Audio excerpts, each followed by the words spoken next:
नमस्कार, स्वागत है आपका। मैं हूं आपके साथ सुमित गुप्ता। आप देख रहे हैं महारू राजस्थान। बुलेटिन की शुरुआत में बड़ी खबर, विधानसभा की कार्यवाही से जुड़ी। विधानसभा में एक बार फिर नोकझोंक हुई। राजेंद्र राठौड़ उपनेता प्रतिपक्ष और गोविंद सिंह डोटासरा के बीच जमकर बहस हुई। अच्छी सड़क के मुद्दे पर यह विवाद हुआ। दोनों ने एक दूसरे को चुनौतियां दे डाली। पक्ष विपक्ष आमने सामने। बड़ी खबर।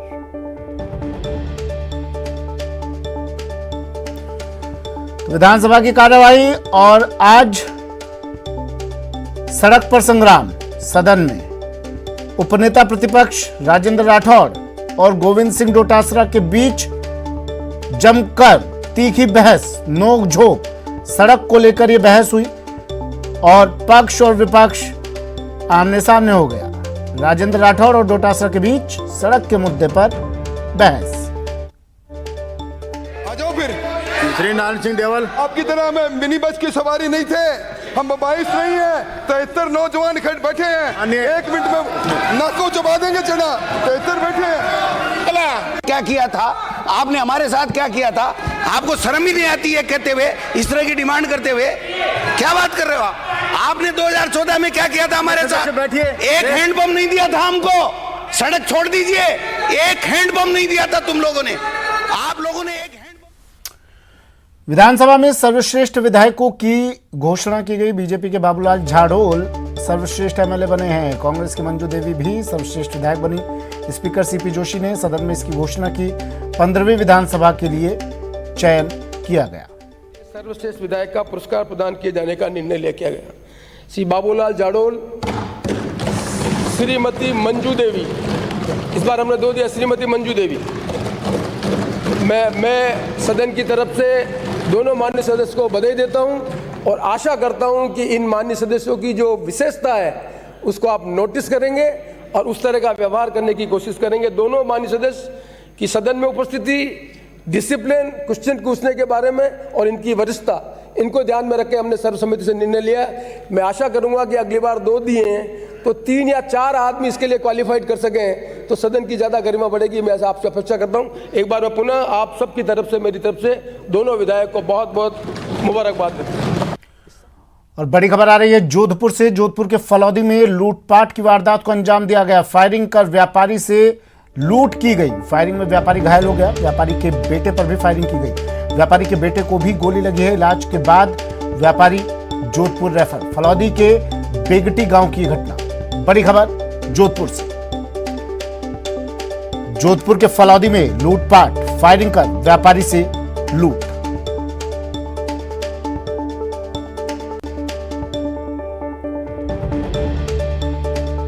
तस्वीरें देखिए। फायरिंग की गई, व्यापारी के बेटे पर फायरिंग की गई। बेटे को गोली लगी। इलाज के लिए उसे जोधपुर रेफर किया गया। फलौदी के बेगटी गांव की घटना है। जोधपुर से इस वक्त की बड़ी खबर है। फायरिंग की गई लूट के इरादे से।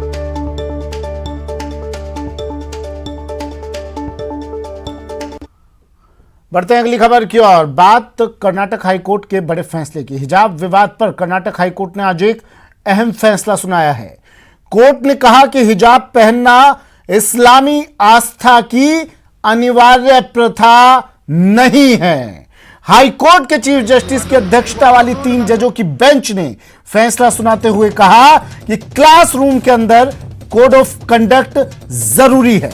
क्लासरूम के बाहर चाहे जो छात्र जो कोई ड्रेस पहने, लेकिन क्लासरूम में स्कूल कॉलेज के ड्रेस कोड को मान्यता दी ही जाए। स्कूल और कॉलेज को अपनी ड्रेस कोड तय करने का पूरा अधिकार है। ये बातें हाईकोर्ट ने कही है।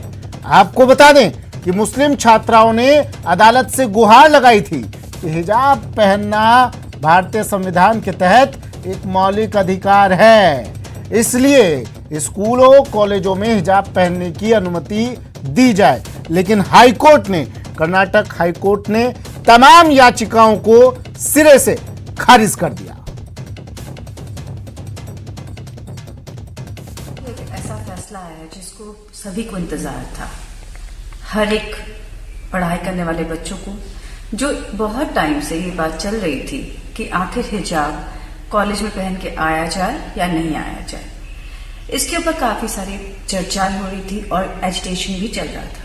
आज हाई कोर्ट का फैसला आया है और मैं यही बात कहूंगी, सभी पढ़ा लिखा वर्ग है जो इसके साथ चल रहा है, जिसको हम कहते हैं स्टूडेंट, कॉलेज, ज्ञान का मंदिर, जहां से हमें ज्ञान मिलता है। तो आज हम सबको हाई कोर्ट को जिसे कहते हैं कि जो उसने फैसला दिया, हम सब कहते हैं उसको हम मानेंगे। आज उन्होंने कहा है कि हिजाब एक धर्म की अनिवार्यता नहीं है, उसके साथ जुड़ा हुआ नहीं है। तो हम लोग वहां पर पढ़ाई करने जा रहे हैं, ज्ञान लेने जा रहे हैं। आओ अपने उस लक्ष्य को हासिल करो जिसके लिए उस कॉलेज में आप गए हो, और उस मुकाम को हासिल करो। मैं उन सब लड़कियों को कहूंगी और उन सब बच्चों को कहूंगी जिसके लिए वहां पर जाते हो, अपने मुकाम को हासिल करो, ना कि एक जाति धर्म को लेके हम एजिटेशन करें। मैं कर्नाटक हाई कोर्ट के जज साहब का और न्यायालय का और अपने देश की सुप्रीम कोर्ट का और उनके जजेस हजरात का मैं सम्मान करती हूँ और संविधान का भी सम्मान करती हूँ। जो हमारी अदालतें फैसला करें उसको हम सब लोग स्वागत भी करें और उसको मान लें। रहा ये कि हमारे देश के संविधान में सभी धर्म व समुदाय या आम नागरिक को इजाज़त है राइट टू चॉइस आर्टिकल 21 की।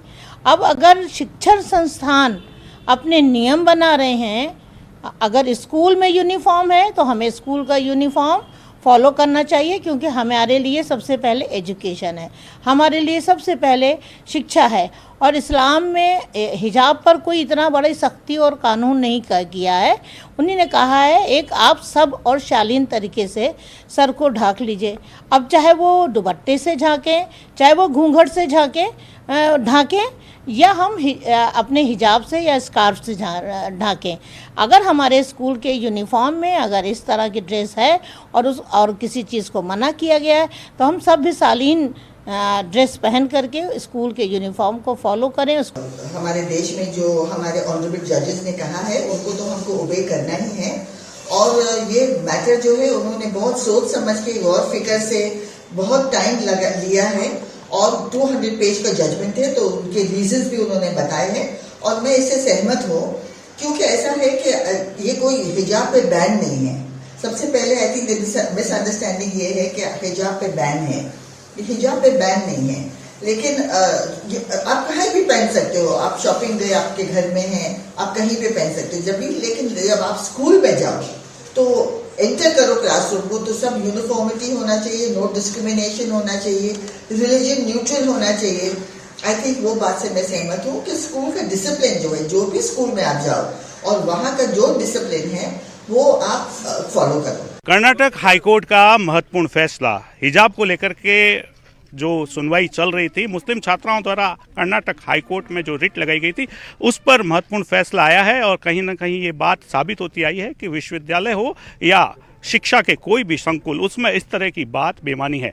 हम हैं इस समय जोधपुर में, जोधपुर के जय नारायण व्यास विश्वविद्यालय के पुराना परिसर में। छात्र और छात्राएं बड़ी संख्या में मौजूद है हमारे साथ, जानते हैं उससे इस पूरे मामले पर उनका क्या रुख है, किस तरीके से देखते हैं इस फैसले को। जी, आपसे जानना चाहेंगे किस तरीके से देखते हैं। जिस प्रकार से कर्नाटक हाईकोर्ट का फैसला आया है कि स्कूल में अनिवार्य रूप से हिजाब का प्रचलन नहीं है, और जिस प्रकार से फैसला आया है कि भाई ऐसे तो मतलब कोई भी धोती कुर्ता पहन के भी स्कूल में चला जाएगा, तो ये जो महत्वपूर्ण फैसला आया है ना हिजाब पर, ये वाकई काबिल तारीफ है और हम इसका स्वागत करते हैं। ये इस फैसले के लेके हम लोग बिल्कुल भी अनिवार्य नहीं है, बिकॉज ऑफ ये कोई ऐसे तो कोई भी कुछ भी यूनिफॉर्म पहन के आते, फिर स्कूल की यूनिफॉर्म तो रहेगी नहीं, पता कैसे चलेगा कि स्कूल के स्टूडेंट है या नहीं है।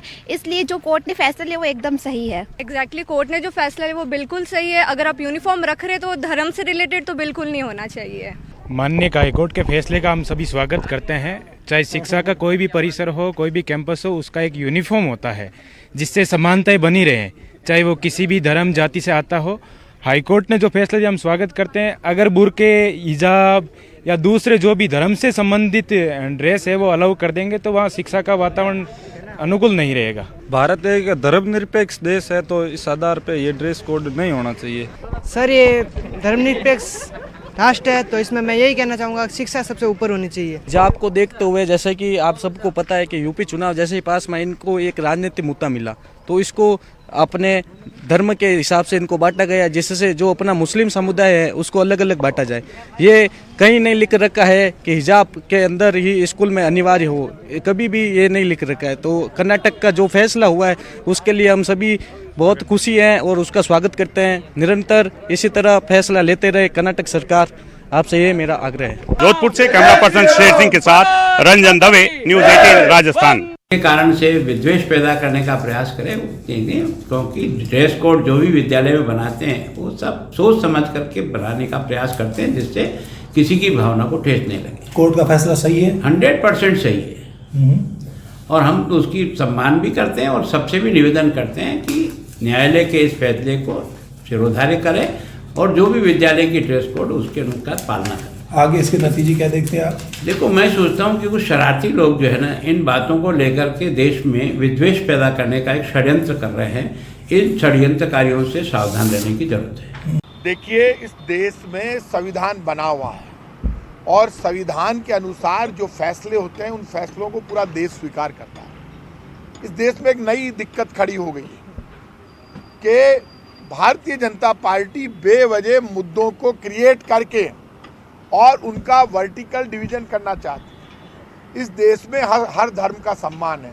हिंदू, मुसलमान, सिख, ईसाई, फारसी, जैन सब अपने अपने धर्म के अनुसार चलते हैं। सब धर्मों में एक दूसरे का सम्मान करने की आदत है। यही कारण है कि जब महात्मा गांधी भजन गाते थे तो वो खुद ये गाते थे कि ईश्वर अल्लाह तेरो नाम, सबको सन्मति दे भगवान। चाहे गीता चाहे कुरान, सब में बसते राजा राम। तो राम जी के लिए तो हिंदू, मुसलमान, सिख, ईसाई, फारसी, जैन सब बराबर है और ईश्वर अल्लाह तेरो नाम, दोनों नाम तेरे ही हैं। तो यहाँ तो कोई झगड़ा ही नहीं है। जहाँ तक स्कूल यूनिफॉर्म का, हिजाब का, पर्दे का, मैं राजपूत हूँ, हमारे में भी पर्दा प्रथा है, लेकिन कोई करता है कोई नहीं करता। स्कूल कॉलेज के नॉर्म्स अलग बने हुए हैं और हमारे धर्म के नॉर्म्स अलग बने हुए हैं। इसमें कोई झगड़ा ही नहीं है। कोई कुछ भी करे, सबको छूट है, सबको मूल अधिकार दिए गए हैं। फ्रीडम का अधिकार, 5 अधिकार आम आदमी को मिले हैं। उन अधिकारों के अनुसार संविधान सबके अधिकारों की रक्षा करता है। इस देश में कोर्ट के अपने सम्मान है और कानून की पालना कराना कोर्ट की जिम्मेदारी है। यहाँ पे राजस्थान में ये कोई डिस्प्यूट ही नहीं है। संदीप दीक्षित ने कांग्रेस आलाकमान पर हमला बोल दिया है। उन्होंने सख्त लहजे में कहा कि अहंकार से भरी हुई है कांग्रेस आलाकमान। उन्होंने न्यूज़ 18 से एक्सक्लूसिव बातचीत की जिसमें उन्होंने कांग्रेस आलाकमान पर हमला बोला है। संदीप दीक्षित ने कहा कि कांग्रेस पार्टी पूरी तरह से निष्क्रिय हो चुकी है। पार्टी में कोई फैसले नहीं होते हैं। लीडरशिप अहंकार से भरी हुई है।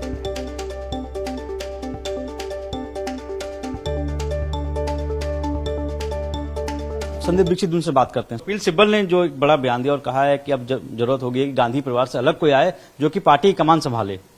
देखो, गांधी परिवार से अलग से कोई आए या कहीं से कोई आए ये तो अभी समय बताएगा, क्योंकि अभी तो हमारे यहाँ दिक्कत क्या है कि हम डिसफंक्शनल पार्टी हो गए। ठीक है, हमारे यहाँ ना कोई चर्चा ढंग की होती है, ना कोई संवाद ढंग का होता है, ना 1-to-1 होता है। और एक और चीज मैंने देखी है, मैं जैसे पिछले 2-1 साल से, क्योंकि मैं पार्टी की कोई मुख्य धारा में तो हूं नहीं, एक तरीके से कार्यकर्ता ही रहा हूं, मैं उसी हैसियत से मैं आता जाता हूं। वो तो आपका बड़प्पन है कि आप लोग आ जाते हो मेरा इंटरव्यू लेने। लेकिन मैंने जब भी बड़े नेताओं से बात किया है, एक ऐसा नेता नहीं मिला है जो मुझे जो कहता है वही पब्लिक में कहता है, एक भी। और इसमें क्योंकि मेरे दादाजी और मेरी माताजी कांग्रेस में बड़े पदों पे रहीं, इसलिए बहुत कम बड़े नेता हैं जिनको मैं व्यक्तिगत रूप से नहीं जानता हूं। मुझे तो आश्चर्य होता है कि भैया आपको कांग्रेस ने इतना दिया है, मुझे आप कुछ कहते हो, कभी कभी आंसू टपकते हुए कुछ कहते हो और पब्लिक में कुछ और ही बोल देते हो। तो हमारे सीनियर लीडर्स को भी मानना पड़ेगा कि कितने दिन आप सच को छुपाकर अपनी गद्दियों को गर्म करते रहोगे। उनको भी तो बदलाव लाना पड़ेगा ना। वर्किंग कमेटी की बैठक में तो बता रहे हैं कि ये सर्वसम्मति से फैसला लिया कि सोनिया गांधी की जो अध्यक्षता उस पर आस्था व्यक्त की गई। नहीं तो वो तो ठीक है, अभी कौन सा वो चेंज हो जाएगा। ऐसा थोड़ी है कि साहब कोई एक इवेंट हो और आप इमीडिएटली कुछ इतना बड़ा चेंज कर दें। बात यह है कि मैं तो ये भी कहता हूं कि अगर आप जैसे कांग्रेस प्रेसिडेंट भी बदलोगे तो जिस तरीके से हमारी एआईसीसी है, जिस तरीके से आजकल के हमारे क्रियाशील एआईसीसी है, वो नहीं जो पहले हुआ करते थे, और जिस तरीके से ये कुछ लोगों ने काबिज करके कुंडली मार के कांग्रेस में बैठ गए हैं। संयम लोढ़ा और स्पीकर के बीच भी तीखी नोकझोंक हुई। ध्यानाकर्षण प्रस्ताव पर संयम लोढ़ा पूछना चाहते थे पूरक सवाल। स्पीकर ने इसकी इजाजत नहीं दी उन्हें। विधायक संयम लोढ़ा ने इसके बाद जमकर हंगामा किया, नारे लगाते हुए वैल में पहुंच गए संयम लोढ़ा। स्पीकर ने मार्शल को बाहर निकालने का आदेश दिए। स्पीकर ने मार्शल को संयम लोढ़ा को बाहर निकालने का आदेश दिए। मार्शल ने विधायक संयम लोढ़ा को इसके बाद बाहर निकाल दिया। 2018 में कांग्रेस पार्टी की ओर से तब बदलू थाने का हमने घेराव किया था और पूरे समाज को सबको पता था कि ये निर्दोष है। ना ना, आपको हिस्ट्री से क्या संबंध है? आप 7 दिन में जांच हो जाएगी, कार्रवाई हो जाएगी। महोदय ना प्लीज, ये गुंडागर्दी पुलिस की चर्चा समाप्त हुई। माननीय अध्यक्ष महोदय प्लीज आप धरना करिए। माननीय चर्चा समाप्त हुई। माननीय कटारिया जी, ध्यान, चर्चा समाप्त हुई। कटारिया जी,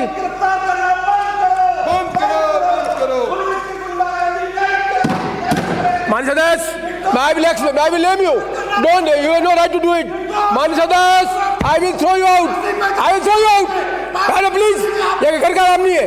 माननीय सदस्य, अपने मन से नहीं चलेगा हाउस, आपके मन से नहीं चलेगा। Marshal, throw him out. Throw him out. I will not allow it. I will not allow it. I will not allow it. I will not allow it. I will not allow it. माननीय पुनिया जी, मैं आपका बेटा please, आप बेटा please, आप बेटा गलत तरीका है या उसको मजाक समझ रखा आपने? ये गलत तरीका बिल्कुल ही। मतलब you want to impose everything on the house. आपको मौका दिया, सुनना ही तरीका ठीक नहीं है। सभी माननीय सदस्यों से निवेदन करना चाहता हूं मैं, आपको राइट है अपनी बात करने का, सरकार को बात करने का अधिकार है, लेकिन आप कार्रवाई को सदन में नहीं सौंप सकते। इसलिए मैं सभी से निवेदन करना चाहता हूं, अनप्रेजेंट काम मुझे नहीं करने दें। 2018 में कांग्रेस पार्टी की ओर से तब बदलू थाने का हमने घेराव किया था और पूरे समाज को सबको पता था कि ये निर्दोष है। ना ना, आपको हिस्ट्री से क्या संबंध है? आप 7 दिन में जांच हो जाएगी, कार्रवाई हो जाएगी। महोदय, ना प्लीज, ये गुंडागर्दी पुलिस की चर्चा समाप्त हुई। माननीय अध्यक्ष महोदय प्लीज आप धरना करिए। माननीय चर्चा समाप्त हुई। माननीय कटारिया जी, ध्यान, चर्चा समाप्त हुई। कटारिया जी,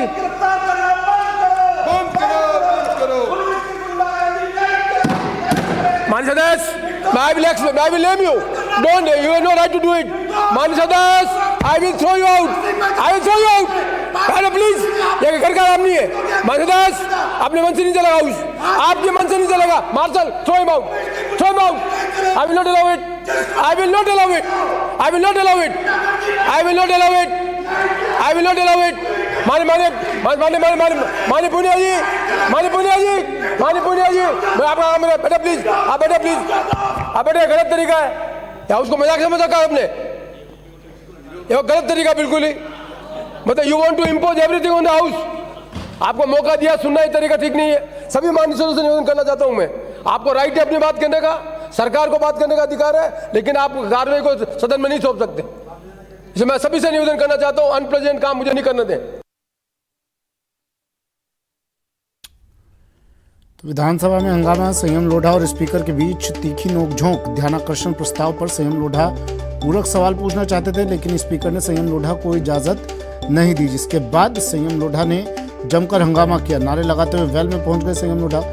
स्पीकर ने मार्शल को उन्हें बाहर निकालने के आदेश दिए। मार्शल ने विधायक संयम लोढ़ा को इसके बाद बाहर निकाल दिया।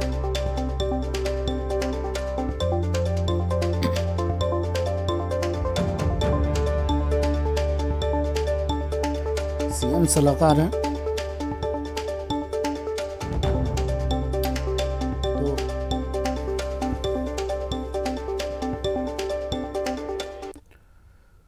सचिन पायलट को मुख्यधारा में जोड़ना चाहिए और उन्हें अच्छा पद देना चाहिए, ये कहना है दौसा जिले के बांदीकुई विधायक जीआर खटाणा का।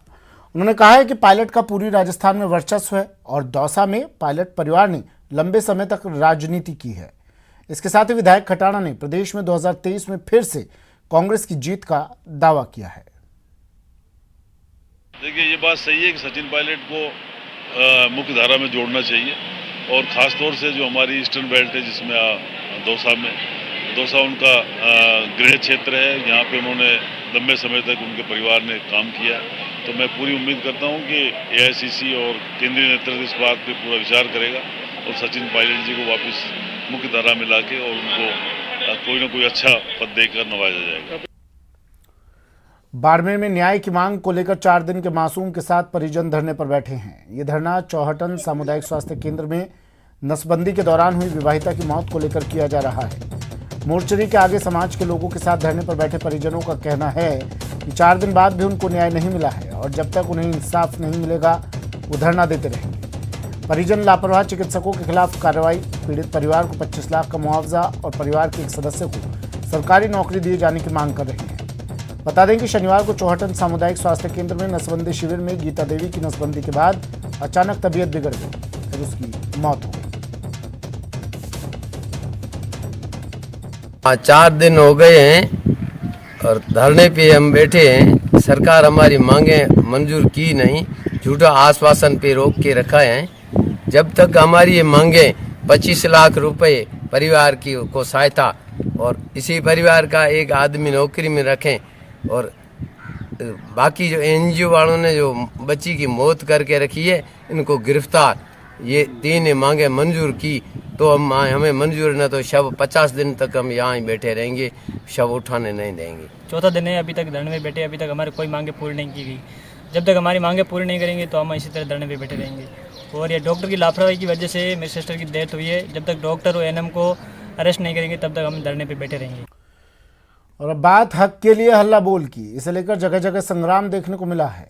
पहली तस्वीर, आपको कुछ तस्वीरें अब दिखा देते हैं हम टीवी स्क्रीन पर। ये तस्वीरें देखिए, हक के लिए हल्ला बोल की ये 3 तस्वीरें। पहली तस्वीर जयपुर की है जहां जल के लिए लोगों ने हाईवे जाम कर दिया। दरअसल ये लोग कई दिनों से पानी की समस्या से जूझ रहे हैं। दूसरी तस्वीर भरतपुर की है जहां धरसौनी गांव के लोगों ने पानी की मांग को लेकर प्रशासन के खिलाफ विरोध प्रदर्शन किया और समस्या जल्द नहीं सुलझाने पर उग्र आंदोलन की चेतावनी दी। तीसरी तस्वीर भी भरतपुर की है जहां 24 घंटे में सड़क के खराब हो जाने पर ग्रामीणों का गुस्सा फूट पड़ा और एक गुस्साए ग्रामीण मौके पर पहुंचे और जमकर हंगामा किया।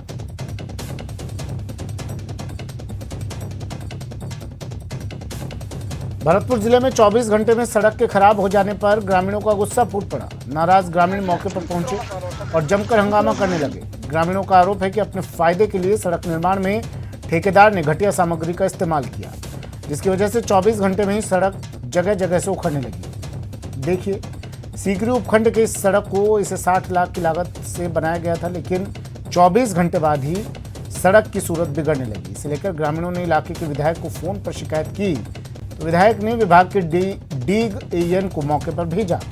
इस दौरान नाराज ग्रामीणों ने AEN को जमकर खरी खोटी सुनाई। ग्रामीणों की शिकायत है कि न सिर्फ घटिया सामग्री बल्कि सड़क की चौड़ाई भी नियमानुसार नहीं है।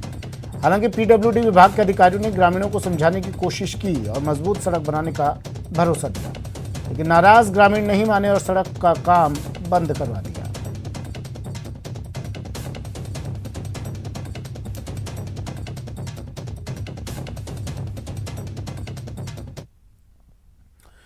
चालीस से ज्यादा फिल्मों सहित टीवी धारावाहिक, नाटक, रामलीला में अपने सशक्त अभिनय से धाक जमाने वाले राजस्थान के कलाकार चांद खान की 42 साल की उम्र में निधन हो गया।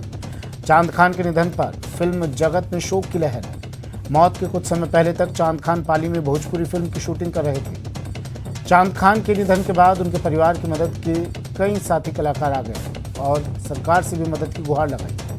अलिफ लैला, अलादीन समेत कई टीवी सीरियल्स और कई फिल्मों में चांद खान ने काम किया था। देखिए, चांद भाई पश्चिमी राजस्थान में सबसे बड़े एक्टर थे और उन्होंने कम से कम 70 से ज़्यादा फिल्में की है और उन्होंने भोजपुरी भी की है। राजस्थानी सिनेमा जगत को बहुत बड़ी हानि हुई है और आज हमने एक अच्छा एक्टर खो दिया है और उसके लिए सभी संस्थानों से मेरा निवेदन है उनकी हेल्प करें।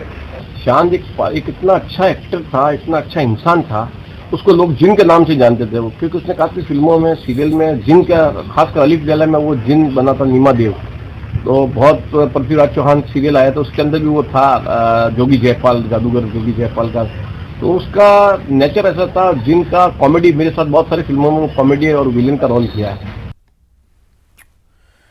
रूपा पब्लिकेशंस पर पीएम मोदी के 20 साल के शासनकाल पर आधारित एक नई किताब आई है। पब्लिकेशंस ने अपने ट्विटर हैंडल पर इसकी जानकारी दी है। मोदी @20 इस साल की सबसे महत्वपूर्ण पुस्तक है, जिसे ब्लू क्राफ्ट डिजिटल फाउंडेशन ने संकलित और संपादित किया है। पब्लिकेशंस ने आगे ट्वीट किया है कि किताब प्रख्यात बुद्धिजीवियों और डोमेन विशेषज्ञों द्वारा लिखे गए अध्यायों का संकलन है। जो पीएम मोदी के पिछले 20 सालों के शासन के अद्वितीय मॉडल के पहलुओं के विस्तार पूर्वक खोज की कोशिश है, जिसने गुजरात और भारत में मूलभूत परिवर्तन को नई दिशा दी।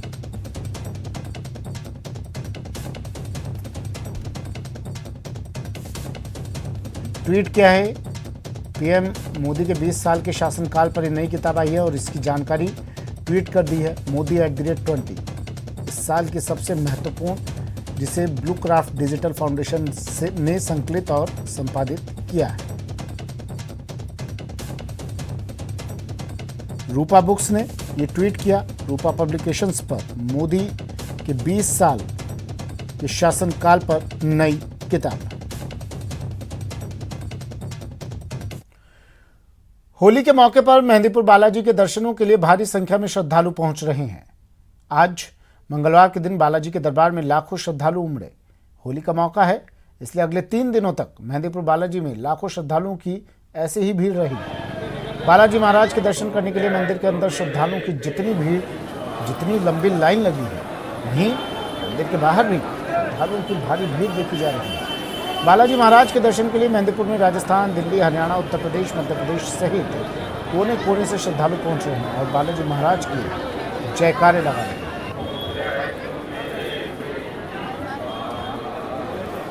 होली का त्यौहार नज़दीक है और दौसा के प्रसिद्ध धार्मिक स्थल मेहंदीपुर बालाजी में श्रद्धा का सैलाब उमड़ चुका है। बड़ी संख्या में जो श्रद्धालु हैं वो मेहंदीपुर बालाजी के दर्शन करने के लिए आए हुए हैं। राजस्थान सहित अनेक जो राज्य हैं वहाँ से ये श्रद्धालु आए हैं। उत्तर प्रदेश, दिल्ली, हरियाणा, मध्य प्रदेश सहित अनेक राज्यों से श्रद्धालु यहाँ पर आए हुए हैं। बड़ी संख्या में जो श्रद्धालु हैं वो दर्शन करने में लगे हुए हैं। ये काफ़ी दिनों तक, जब से होली का त्यौहार आता है तब तक यहाँ पर बड़ी संख्या में श्रद्धालु आते हैं और जैसे जैसे होली का त्यौहार नज़दीक आता जा रहा है तो श्रद्धालुओं की संख्या बढ़ती जा रही है। 17 मार्च को होली का त्यौहार है, ऐसे में जो श्रद्धालु हैं बाहरी राज्यों से दर्शन करने के लिए आए हुए हैं। कुछ श्रद्धालु हमारे साथ इनसे बात करते हैं। क्यों, कहाँ से आए हो? हम तो यहीं के हैं भैया, लोकल ही। तो ये लोकल है, लोकल लोग भी दर्शन कर रहे हैं और बाहरी लोग भी दर्शन कर रहे हैं। बड़ी संख्या में यहाँ पे श्रद्धालु हैं। यहाँ पर करीब प्रतिदिन हजारों लाखों की संख्या में श्रद्धालु आ रहे हैं और जैसे जैसे होली का त्यौहार नज़दीक आएगा तो ये संख्या बढ़ती भी जाएगी और जैसे ही होली का त्यौहार खत्म होगा उसके बाद में यहाँ पर भीड़ छट जाएगी। आशीष शर्मा, न्यूज़ 18 दौसा। चलिए फिलहाल इतना ही, दीजिए इजाजत, नमस्कार।